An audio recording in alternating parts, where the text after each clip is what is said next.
Hey everybody, it's Pixel, and today we're going to be making Aberdeen beef pie. For that we're going to need 3 pounds of stew meat, cut into about 1 inch.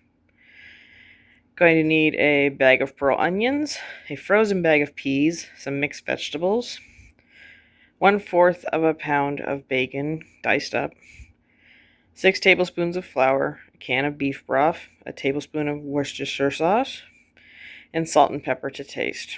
And of course the puff pastry sheet for the top. This sounds fun, so you know the drill. Let's go. First off, to start our beef pie, we're going to cook our bacon and let that crisp up in the bottom of our pan. Once the bacon is done, we'll leave behind the grease, and we will start cooking our beef in intervals in our bacon grease. And this will be the time that we add in our salt and pepper to our beef while it's browning up in the bottom of our Dutch oven. And when our beef is done, we're going to put it aside. Leave all those juices and brown bits in the bottom and add our vegetables to the pot.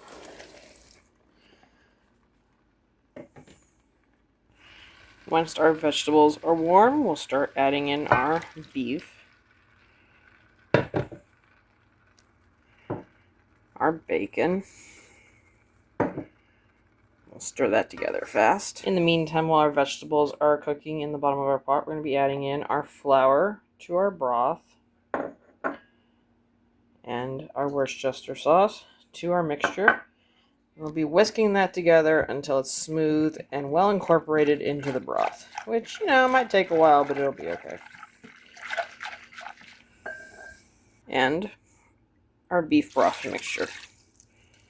And this is going to boil away at a nice medium to low heat for a good hour or two. So we'll check on it in a little bit. Alright, once our stew-like mixture is all thickened up in our Dutch oven, we'll be transferring it to a 9x11 casserole dish.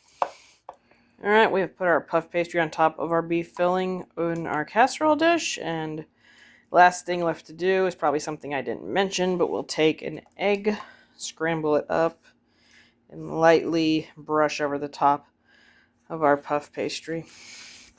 And our oven is preheating to 375, and this is going to go into our oven once I'm done putting the egg over it for the next 45 minutes. If it starts getting a little brown before that, feel free to take it out, because the inside's already cooked. We're just cooking the top of it now.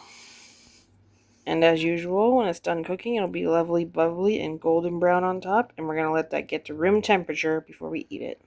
Alright, our pie sat for a while, and now the best part is here as usual. Time to taste it. Well, I gotta say I'm enjoying this one a lot. You could just make a really good stew if you didn't want the top on it. The top of it kind of gives it almost a chicken pot pie thing going on. And it's still got all brown like one would. I like the flavors in it. I would have put a little more salt, but I tend to undersalt when I'm cooking for more than one person, so nobody can ever say it was too salty. But it has a really good flavor, and I like it a lot. It's a good comfort dinner, and it wasn't that hard to make. Well, you know what to do. If you like what you saw, don't like what you saw, have any opinions, leave a like, leave a comment. I will see you next time.